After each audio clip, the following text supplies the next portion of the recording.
All right. I would like to call the Tuesday, January 19th, 2021, Orange Board of Education meeting to order at, what time do you have over there, Susan? 7:02. Can we rise for the Pledge of Allegiance, please?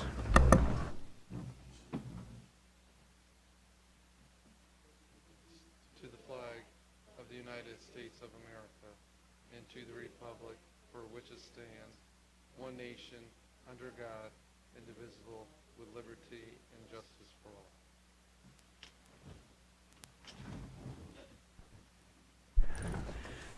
Betty, would you be kind enough to read the mission statement? The Orange Elementary School District recognizes that the education of each child is the shared responsibility of every member of our community. Our goal is to inspire and empower each student to achieve academic excellence, embrace social and individual responsibility, and lead with integrity. We believe all individuals should be valued and treated with respect. Together, we will make a difference. Thank you. I don't see any public participation. Am I correct on that? Oh, Charles? Thank you, Mr. Chairman. In St. Bernard Cemetery, El Grasso Boulevard. If you're going to do public participation, please, you can do it from there, but state your name, your address, please. Sure. All right? Take two. Charles Flynn, 376 Ridge Road, Orange, Connecticut. In St. Bernard Cemetery, El Grasso Boulevard, New Haven, Connecticut, lies Michael Colloy, Company L, 1st Regiment, Connecticut Heavy Artillery veteran of the Union Army. His service, begun as a teenager, was to preserve the Union and defeat the horrors of the so-called Confederacy and slavery as well. The horrors of duty and heavy artillery and the price of freedom weighed heavily upon him in those post-Civil War years. Nearly 160 years later, on January 6th of this year, the hate, bigotry, and anarchy he risked his life to end resurfaced. As his great-grandson, I recoiled in horror at the sight of treasonous Confederate flags being waved by terrorists attempting to disrupt our peaceful, democratic, and legitimate transfer of power. I know I must do my part to condemn the hatred he fought against. One might say, what difference does the voice of a meager Board of Ed member in a small town in Connecticut carry? But I believe it's important to condemn violence, terrorism, as well as to praise and teach about our peaceful, legitimate transitions of power in our democracy. To the teachers of Orange, tomorrow's social studies lesson about our democracy and the inauguration may be the most important one of your career. Carpe diem. Facts matter, democracy matters, and America should not and shall not be defeated by ignorance. Thank you, Mr. Chairman. I want to remind everyone that Charles made those comments during public participation. That means he was a private citizen and did not represent the Board of Education, which is fine. Thank you, Charles. Bit of bad news. I don't know if everyone is aware. Mrs. Brow lost her sister-in-law, and that's why she's not here. So on behalf of the board, I would like to send our best to the Brow family, Chris Brow, and obviously Kim Brow. Okay? Thank you very much. Correspondence. It looks like we have a correspondence here. It's a thank you card. Some nice artwork done here. Dear Dr. Scarpetti and Mr. Kraut, thank you for sending all of the kids in Orange back to school. I am so excited to see my friends again. You do not know how excited I am. Thanks again. Helene Flynn. Thank you to Helene Flynn. Consent agenda. I will need a motion to accept the first item under the consent agenda. The first item is the minutes from the December 21st, 2020 Board of Education meeting. Do I have a motion to accept the minutes? Betty, second. Ken, any further discussion? All in favor? Opposed? Abstained? Very good.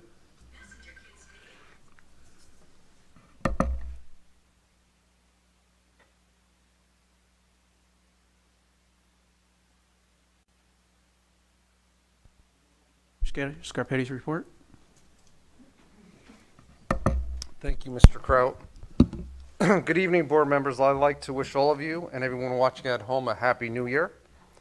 As you are aware, the district planned a remote learning week after the new year. Again, this is something we followed after Thanksgiving break too. Due to the increased cases not only in the town of Orange, but specifically with children who attend our schools, remote learning was extended for another week. I'm happy to report students returned back to in-person learning today. I thank the parents who reached out last week with questions and feedback with regards to having remote learning extended for an additional week. Because of this communication, the district has created a COVID-19 dashboard, which includes information on students and staff who are quarantined due to being COVID positive or because they have been in close contact with someone who is COVID positive. This is categorized by school. This was shared this past weekend with parents in each of our schools' weekly newsletter and is located on the district's website. This information will be updated Friday by our Director of Nursing, Kathleen Malone. One thing to make a note, this information is based on what is shared with us from our parents and staff. Sometimes there's different data that goes to the health department because of information they receive versus what we receive. So again, we ask our parents and staff to communicate as much as they can with regards to the well-being of their families. In addition, some parents asked about communicating decisions with regards to remote and in-person learning in order to allow time for them to make arrangements for child care, especially during remote learning. As shared in past communications, as a district, parents, children, and staff need to be ready to transition with short notice. That being said, we understand the challenges parents and staff face in order to prepare for remote learning. More times than not, decisions have gone out Friday afternoon due to when information is shared pertaining to positive COVID cases for that week. And we realize that could be frustrating to our parents and our staff. But as a friendly reminder, what occurs is on Thursday evening, the state shares the positivity rates on their website. The next morning, we have a standing meeting every Friday with our board superintendents and our health directors in order to discuss what we see on the state website, but also what is occurring in our specific district. I apologize for any inconvenience this causes our families and staff, though with the intention of having our students in school and keep safety in mind for all, these decisions are not made lightly, and we want to make the most recent, we want the most recent data in order to make an informed decision. Another item that has been in the news and is the focus for the Orange Health Department and the school district is the rollout of the vaccines. So I've shared with all of you recently that the vaccine, and again, it's going in different phases. We are in the phase 1B. Apparently there was a little confusion regarding phase 1B. Many districts received information that apparently was changed, that school districts and employees can be enrolled in VAMS. VAMS stands for the Vaccine Administrative Management System. Subsequently, we received news that if you entered and you assigned and registered for an appointment, that you're able to keep your appointments. This morning at a webinar with the DPH, Department of Public Health, and our Connecticut State Department of Education, they are now asking employees who enrolled after Thursday and have an appointment to cancel that. They want to make sure that they hit that first phase, that first subgroup, which is 75 and older. This is the subgroup that is predominantly impacted with a high mortality rate due to COVID-19. And so that message was sent to all our community and our staff today with the encouragement for them to cancel their appointment if it's after Thursday and to wait for further guidance from the state when they're able to register again for an appointment. Currently, we have begun our open enrollment in kindergarten, and as of today, we have 117 students enrolled.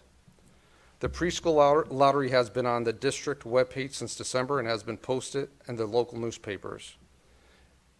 Families are able to call the Special Service Department until 4 p.m. on January 29th and will be notified of their children's placement on the list around the second week of February. I'd like to extend a thank you to the Capital Planning Committee led by Mr. Oakenquist for the time and allowing Mr. Gray and I to present to them on January 7th. We realize these are tough financial times and appreciate anything they could do to assist our school community. For some personnel updates, we recently hired a math aide at Turkey Hill School, and we currently have open positions: the principal position at Racebrook School, a reading aide at Racebrook, substitute custodians, security monitor substitutes, and kitchen substitutes. And lastly, I'd like to remind the board that we have a scheduled budget workshop Thursday, the 28th at 5 p.m. And as we wait until we hear further guidance with regards to the vaccinations and when we'll be able to officially schedule an appointment, in many meetings, the constant reminder is our mitigating factors. Again, that's wearing a mask, effective hand hygiene, and social distancing. And that's something that's been discussed at our leadership meetings for our principals to make sure that is occurring in our schools and that we're being hyper vigilant and with regards to that in order to keep our cases low. That's the end of my report, Mr. Kraut. Questions for Dr. Scarpetti? Sue? One question, Dr. Scarpetti. You said there was 117 kindergartners registered. Is that correct? Correct. Is that about where we were tracking last year, or is that more or less? We were at 105 this time last year. Okay, thank you. Any other questions for Dr. Scarpetti? Thank you, sir.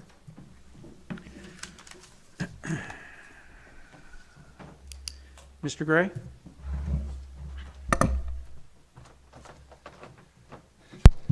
Good evening, everyone. I'd like to begin with our finance and operations. We're 6 months or about halfway through our budget. Overall, the budget is on track. We're currently planning, as Dr. Scarpetti said, for the Board of Education workshop. That'll be taking place on Thursday, January 28th.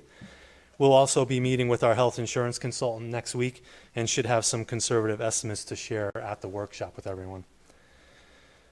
The auditors have begun the independent accountants review process in December. They've been utilizing the agreed upon procedures of the relevant expenditures and student data. They've been provided all the necessary and requested information from the Orange Board of Education. However, at this time, they have issued a qualified report to the state of Connecticut, meaning that some portions of the audit are complete and some others are not. The education financial system reporting and special education excess grant were not completed in time for the December 31st deadline. The remaining portions should be completed in the near term. As we continue our transition as a district to Munis, I'd like to thank our central office staff, Angela Booth, Connie D'Amico, Cindy Malte, as well as our IT director, Matt Allring, and business manager, Christine Koch, for all of their extra time and effort spent in training with Munis representatives to ensure a smooth rollout of our payroll. Our first payroll in Munis was conducted on January 8th. Overall, with all things considered, it went very well and all employees received their pay. We encountered one challenge with regards to the health savings account deposits, which are dispensed twice a year, once in January and once in July. And again, thank you to Angela Booth for her due diligence and collaboration with Munis representatives to ensure that the January HSA disbursement is included in the upcoming payroll on January 22nd, which will be our second in Munis. As Dr. Scarpetti mentioned, he and I presented the Board of Education projects to the Capital Planning Committee on January 7th. Coincidentally, I am a member of the Capital Planning Committee, which met this past Thursday to prioritize all the presented capital projects, which will now be sent along to the members of the Orange Board of Finance. And finally, as a reminder to all families, free lunch has been extended through the end of the school year.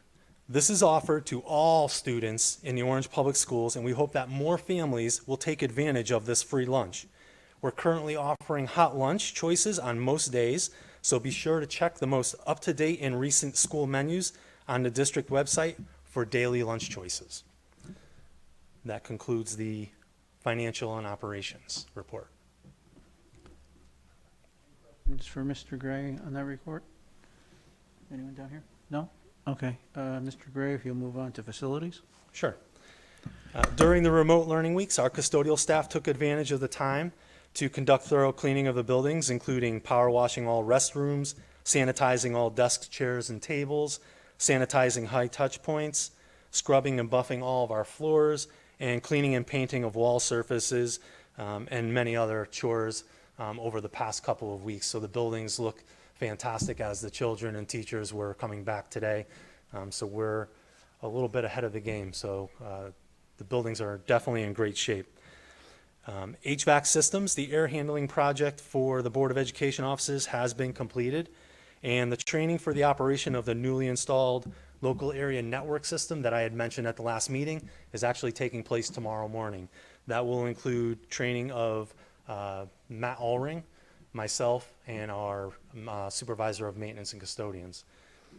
The MLT Gymnasium air handling project is nearing completion, and that unit will also be added to the local area network system as well. The loading dock at Turkey Hill School concrete platform was installed just prior to the holiday break, and the rubber vehicle bumpers were also installed. The railings and gate have been fabricated. They were sent out to be galvanized and should be back to us in the next couple of weeks or so, and then they will be installed as well. Also at Turkey Hill School, the power leading to one of the light poles in the back of the school was disrupted due to a break in the circuit underground. So this week we've been relocating a new power source, and the light is going to be reinstalled and placed on a timer at the back of the building.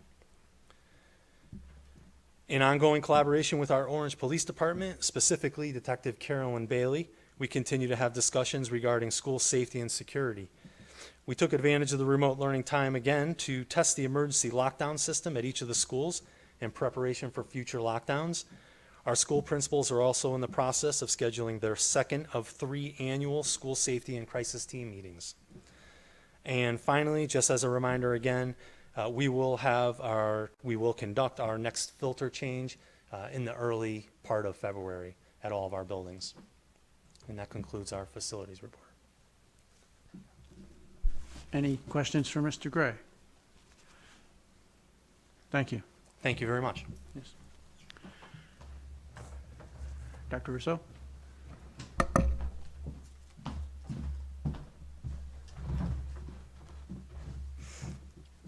Good evening, everyone, and Happy New Year. Oh, thank you. I would like to share that we will be commencing our mid-year benchmark testing, and this involves starting with our universal screens, and we have 2, the STAR Reading and the STAR Math.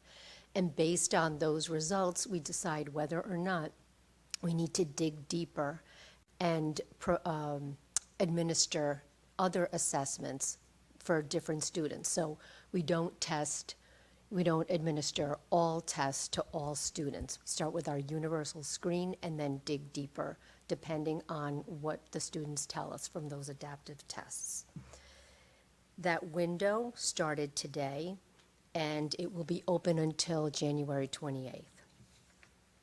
During the remote week, our library media specialists once again provided lots of training to our teachers on technology and distance learning and lots of the new resources that we've been using to provide distance learning. And lastly, we will be engaging in Connecticut State Department of Education workshops on testing that will be coming up in the spring. So that's all I have for this evening. And like Helene, we are also very happy to be back full in person. Questions for Dr. Russo? Go ahead, Betty. Do you anticipate that mastery testing or the usual testing will happen this year? Well, with the Or SBAC, whatever it's called? Oh, yeah. Smarter Balance, Yeah. yes. And so, right now, we are expecting the Smarter Balance assessment, and that's why we will be attending these workshops. They're going to explain how. There are tools that allow proctoring for students who are taking the test remotely. So I don't know what that's going to look like, but I'm looking forward to learning about that and then sharing with the curriculum subcommittee and then to the full board. Okay, and one other thing I wanted to ask, I know that Mr. Gray mentioned Officer Bailey. Is the DARE program even happening this year? That's a good question. I think it is. Yes. Yes. She'll be doing that remotely with the children. Oh, remotely, okay, all right. Okay, thank you. You're very welcome. Anyone else for Dr. Russo? Thank you. All right. Okay, we'll move on to board business. Discussion 2021 committee assignments. I believe you all have a copy of the committee assignments. As you can see, nothing's changed other than it gave Mr. Cap a little more responsibility. Hopefully he'll respond. It made him vice chair of finance. And I moved Betty up to vice chair of personnel. Other than that, nothing's really changed. I believe by the February meeting, we will be getting a new board member. It's going through the process with the selectmen and whatnot. At that time, I will meet with that candidate and discuss what may be the strengths, weaknesses, where that person might want to go on committees.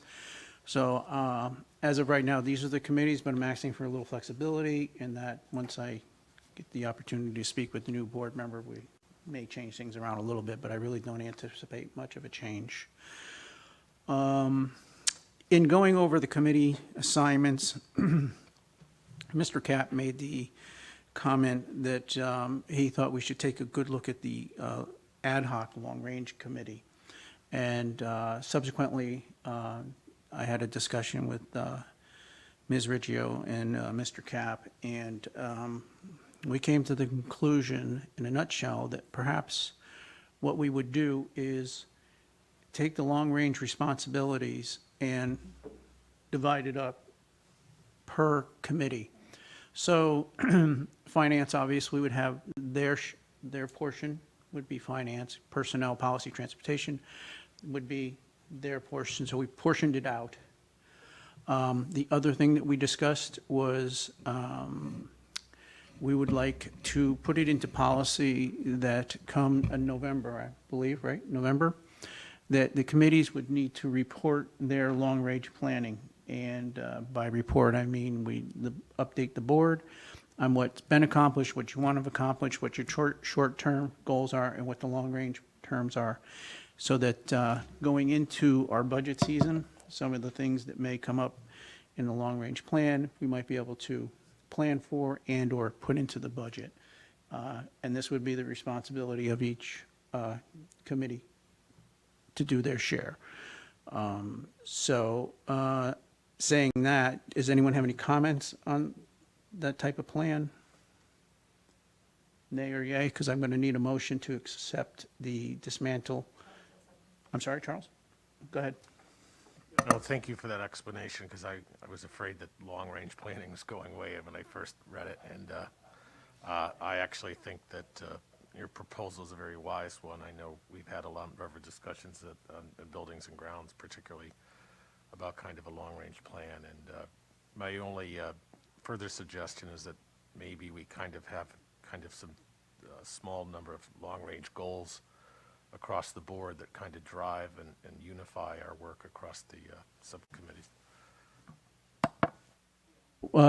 In discussing this with Jeff and Susan, we realized that committees will have to speak. The other thing that we talked about was by dividing it up, we're putting our long-range plan on the map each and every year, once a year.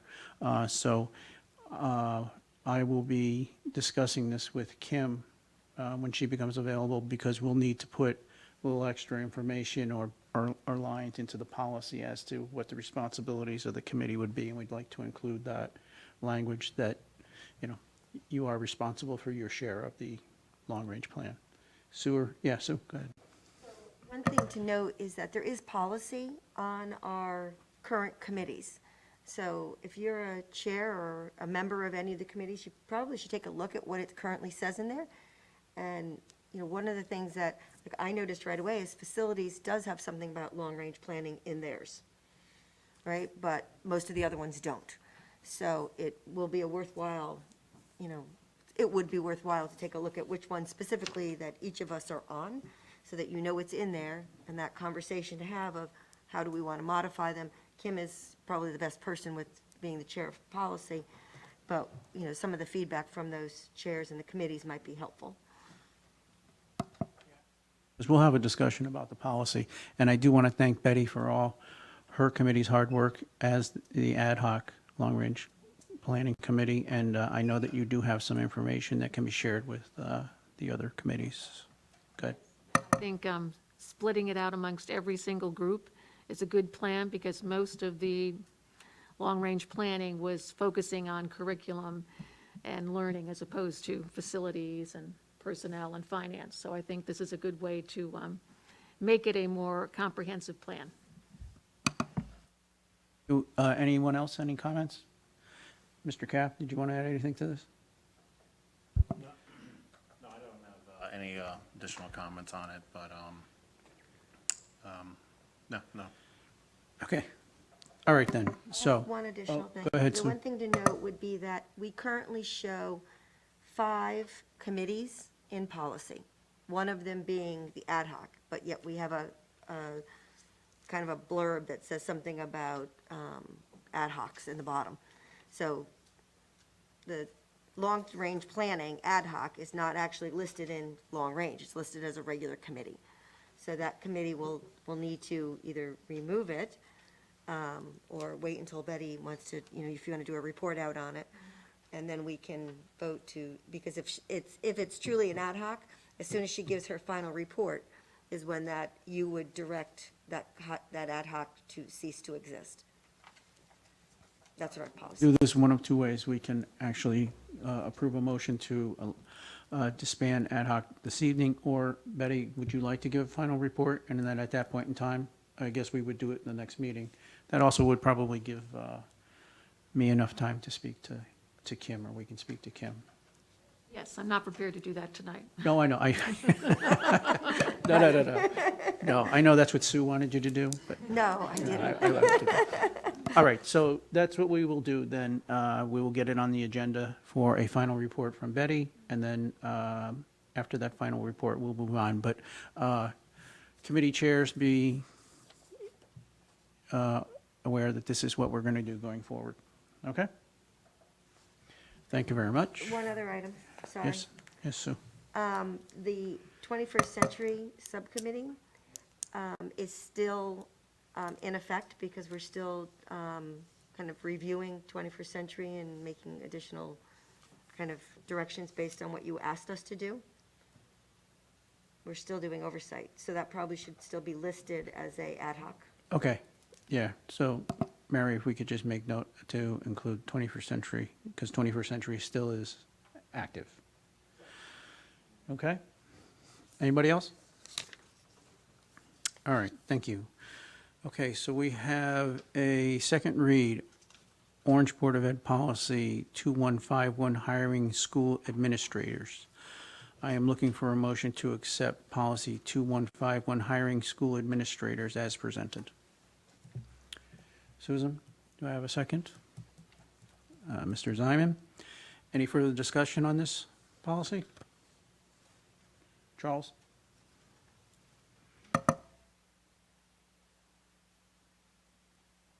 I'm just trying to find my notes, and I realized I haven't been able to combine my glasses and mask wearing. The 2151 administrators hiring, I do hope that, to use the words of the policy, conducting an administrative search, and when appropriate and as agreed upon by the Board of Ed superintendent, will involve board members in the search process. So I hope in due time that process can be finalized.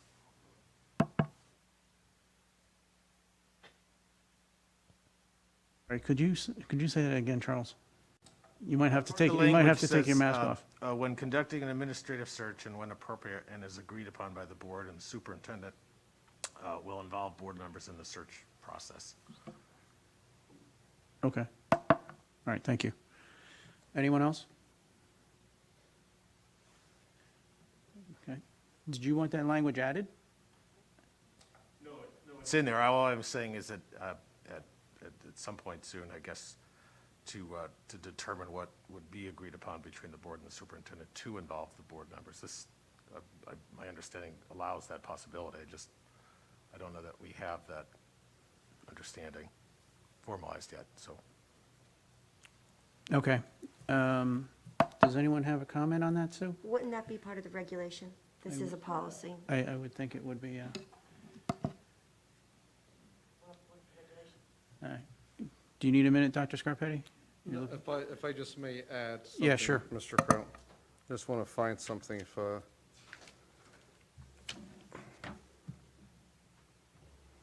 So, the reason why this specific policy was brought to the board was because of the legislative changes, which we just want to adhere to, so we want to update that. But since this comment was brought up with regards to involving board, I'll be more than happy to talk with Mr. Kraut.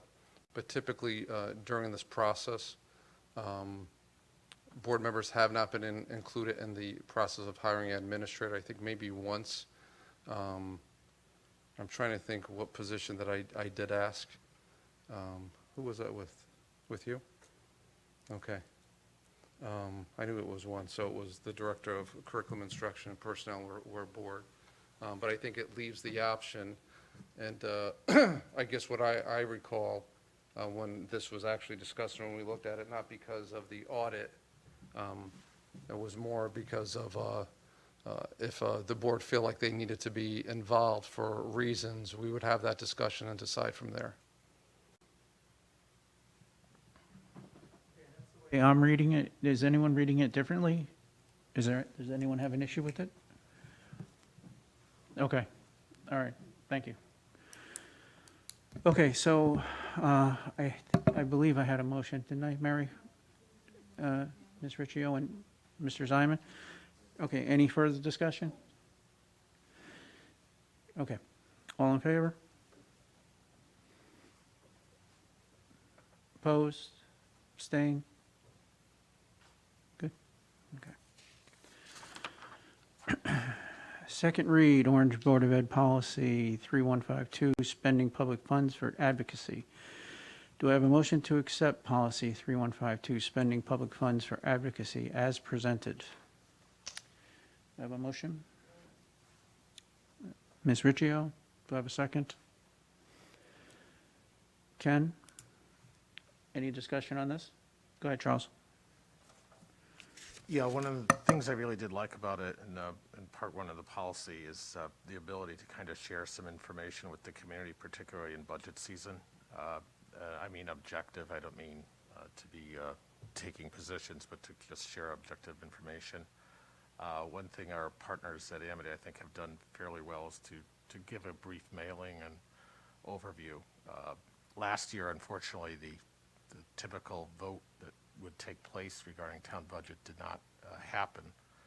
And I think perhaps with some better information, hopefully for a more democratic vote this year, we could provide a little bit better for the children of Orange with information that I don't think really got out during the course of the beginning of the pandemic last year. So I just wanted to compliment the subcommittee, particularly on part one. Anyone else? Okay, I do have a motion. All in favor? Opposed? Abstain? Got it, Mary? Okay. Where are we now? 5. Okay. Okay, second read, Orange Board of Ed, Policy 3160, transfer of funds between categories. Do I have a motion to accept Policy 3160, transfer of funds between categories, spending as presented? Mr. Ziman, Mrs. Hadlock, any discussion on this policy? All right then, all in favor? Opposed? Abstained? All right. Second read, Orange Board of Ed Policy 3231, medical reimbursement for special education students. This policy is going to be tabled until the next meeting. Hopefully, Mrs. Brow will be here. I know that there are some questions that are out there, not only from board members, but also from Dr. Scarpetti. So we will discuss that at the next meeting, or whenever we can with Mrs. Brow. And you're good with that, right, Betty? Thank you. Is that it? Did I get through it? I did. Very good. All right. So we'll move on to standing committees. Ms. Riggio. Thank you. The Finance Subcommittee met prior to this meeting. We reviewed expenditures and profit and loss. We reviewed cafeteria, 21st Century, Munis, and audit, and all is in order. One item to note is that there are spaces in 21st Century if parents have a need for it. And I would encourage people to use the free lunches when possible.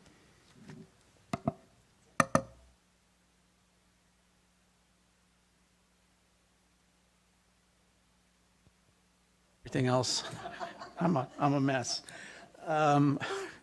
Can't see, can't breathe, I can't hear. Any questions for Ms. Riggio? Very good, thank you. Personnel, Mrs. Hadlow.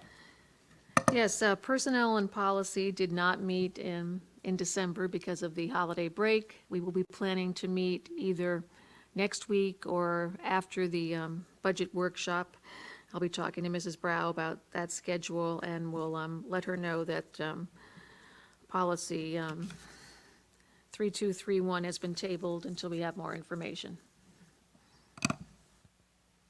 Thank you. Buildings and Grounds, Mr. Flynn. Yes, board members might recall we did meet last month with the prioritization of safety and security. And again, I do want to thank I believe Detective Bailey and Fire Marshal Vincent for joining us and sharing it. Board members, just a reminder, the subcommittee did vote unanimously to move forward the improved HVAC and air conditioning improvements at Racebrook and Turkey Hill for your consideration, or recommend for your consideration at the budget workshop later this month. We won't be meeting this month out of respect for everyone's time, as we're meeting again additionally for budget.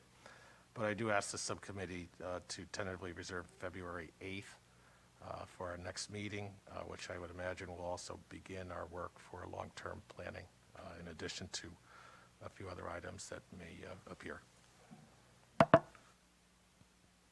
It's for Mr. Flynn. Very well. Curriculum, Mr. Ziman? We did not have a meeting. If we're going to have one, it would have to be the week of the budget workshop on the 21st, I guess. As long as I have the mask off, if you'll indulge me, I would like to say, I don't like to hear about the principal position open in Racebrook, but as time goes by, it's become increasingly apparent what an addition Mr. Gray has become in his new capacity. That's all. Questions for Mr. Ziman? No? Okay. ACES, Ms. Riggio. ACES met last Thursday, January 14th. We had Patrice McCarthy, the Deputy Director and General Counsel for CABE. She gave us a legislative update. The ACES audit was submitted on time. We got an update on their COVID. Their financials, different from this year than in the last 3 or 4 years. They're not operating at a surplus yet, but they will be by next month. And if not by next month, definitely by the end of the year. They have not factored in any of the COVID relief funds into that. So if you factor in what they've already been awarded, they would be in a surplus, but they're not recording it yet because they were, they had some discussions with the state. The other piece was, I know I mentioned, is that they are looking for a school building our facility for Thomas Edison Middle School, as Meriden is taking back that building.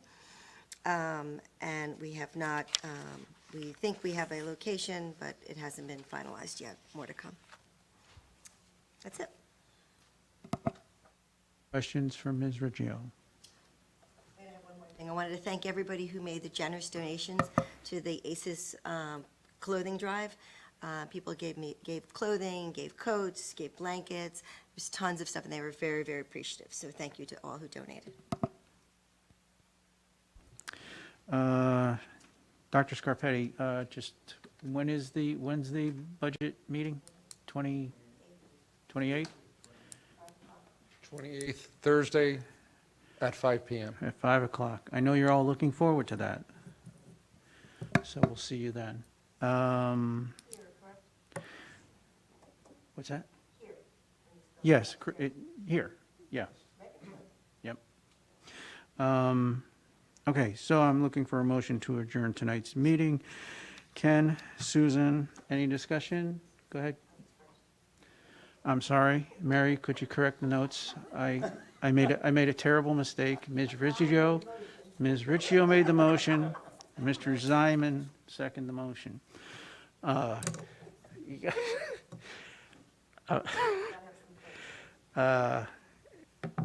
Any discussion? All in favor? Opposed? Abstain? We are adjourned at 7:43. Thank you very much, everybody.